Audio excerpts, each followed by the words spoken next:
राम राम, जय श्री राम, जय माता दी। आप सभी भक्तों को तीसरे नवरात्रि की बहुत बहुत हार्दिक शुभकामनाएं। आइए माता का गुणगान करते हैं और माता जी का तीसरे दिन का जो है तीसरा अध्याय का पाठ करते हैं। माता रानी सभी की मनोकामना पूर्ण करें। जय माता दी।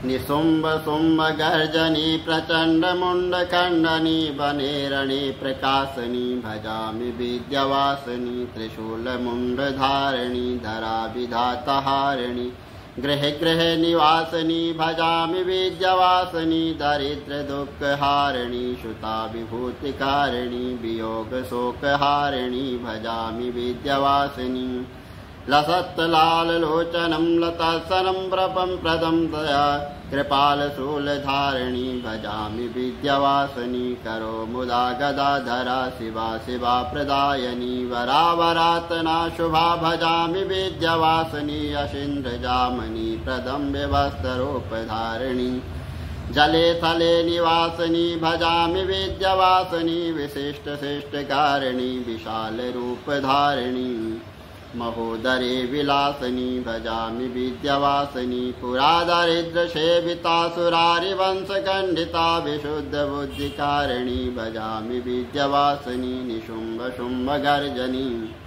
प्रचंड मुंड खंडनी बने रणे प्रकाशनी भजामि विद्यावासिनी भजामि विद्यावासिनी भजामि विद्यावासिनी।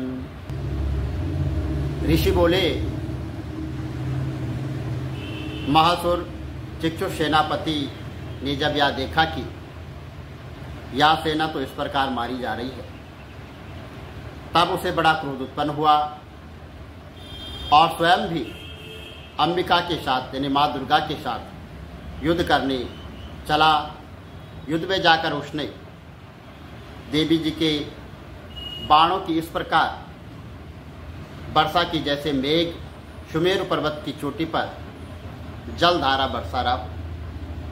तब देवी ने उसके बाण समूह को खेल में ही काट दिया और फिर बाणों द्वारा उसके सारथी और घोड़ों को मार दिया। फिर झटपट उसका धनुष और ऊंची लहराती हुई ध्वजा काटकर गिरा दी। जब उसका धनुष कट चुका था, तब अपने बाणों से उसके अंग बीध डाले। जिसका सारथी एवं घोड़े मर चुके हों, वह धनुष भी कट चुका था। तब वह बिना रथ पैदल ही तलवार ढाल लेकर देवी की ओर दौड़ पड़ा और तेज तलवार से सिंह पर जाते ही प्रहार कर दिया। फिर देवी जी की बाम भुजा पर बड़ी जोर से उसने प्रहार किया। हे राजन, ज्यों ही उसकी तलवार देवी की भुजा पर पहुंची, त्यों ही टूट गई। फिर तो असुर ने क्रोध से आंखें लाल लाल करके शूल पकड़ लिया और भद्रकाली जी पर उस दैत्य ने वह शूल डाल दिया। वह शूल इस प्रकार चमका जैसे कि आकाश से सूर्यमंडल गिर रहा हो। और देवी जी को अपनी ओर आते हुए शूल को देखकर उस पर अपना शूल चढ़ा दिया, जिससे वह शूल सैकड़ों उसके टुकड़े हो गए। साथ में उस चिक्षुर महादैत्य के प्राण भी निकल गए। जब महिषासुर बलवान सेनापति मारा गया, तब देव शत्रु चामर हाथी पर सवार होकर आ पहुंचा। आते उसने अंबिका यानी दुर्गा माता देवी पर शक्ति का प्रहार कर दिया। श्री देवी जी ने हुंकार द्वारा ही उसको मार कर तेज हिंद कर उसको नीचे गिरा दिया और अपनी शक्ति को गिरा हुआ देखकर चामर को बड़ा क्रोध आया और उसने शूल का प्रहार कर दिया। शूल को देवी जी ने बाणों द्वारा उसके टुकड़े टुकड़े कर डाले। तब सिंह भी उछलकर हाथी के मस्तक पर चढ़ बैठा। फिर दैत्यों के साथ भुजा युद्ध करने लगा।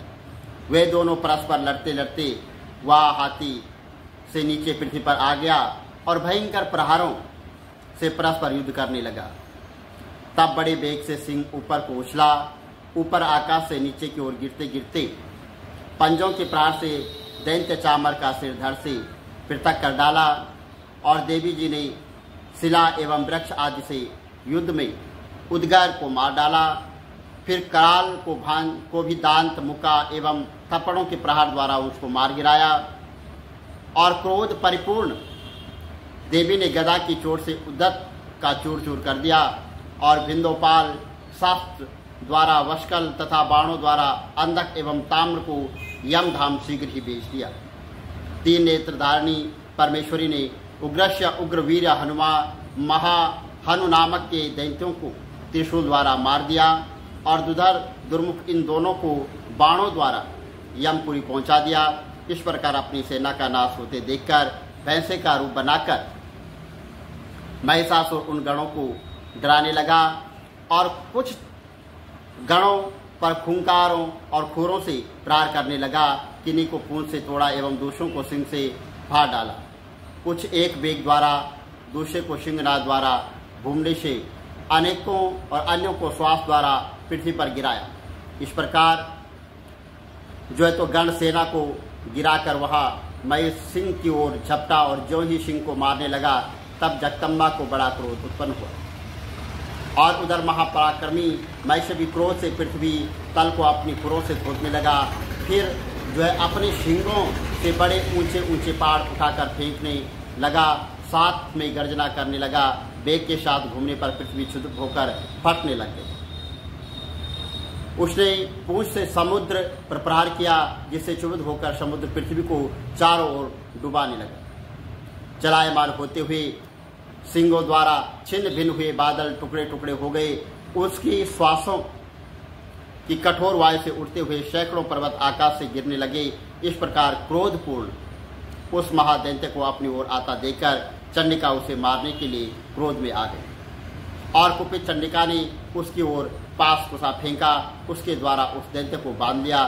तब तो उस महायुद्ध में बंधे हुए उस महादैत्य ने अपना महिष ने भैंसे के रूप का त्याग कर दिया और झटपट सिंह के रूप में आ गया। और जो ही चंडिका उसका सिर काटने लगी तब तो वह तलवार हाथ में लिए पुरुष दिखाई देने लगा। तब शीघ्रता से तलवार ढाल वाले उस पुरुष को अपने बाणों से देवी ने बीत डाला। तब वह एक बड़ा हाथी हो आया, अपनी सूंड से उस महान सिंह को खींचा और फिर गर्जने लगा। उसके खींचते समय अपने खंग के द्वारा देवी खंगों के द्वारा देवी अपने उसे सूंड से काट दिया और फिर वह महादैत्य भैंसे के रूप में आ गए। इसी प्रकार चराचर त्रिलोकी को सताने लगा। उस समय जगत माता चंडिका क्रोध में आकर फिर उत्तम मधुपान करने लगी। लाल लाल नेत्र करके सिंह हंसने लगे और वह दैत्य भी बाल पराक्रम के मद में उन्मत्त होकर गर्जने लगा। अपने सिंगों से उठकर और उठा उठाकर पहाड़ देवी की ओर जो है वो फेंकने लग गया। देवी जी ने भी अपने बाणों से समूह के उसके हुए फेंके हुए पर्वतों को चूर चूर कर दिया। तब सुरापान के मद के कारण लाल लाल मुख वाली चंडिका जी ने कुछ अस्त व्यस्त शब्दों में कहा। देवी जी बोली, हे मूंड, जब तक मैं मधुपान कर लूं तब तक तू क्षण भर के लिए गर्ज ले। मेरे द्वारा संग्राम भूमि में तेरा वध हो जाएगा। हो जाने तक शीघ्र देवता भी गर्जना करने लगे और ऋषि बोले।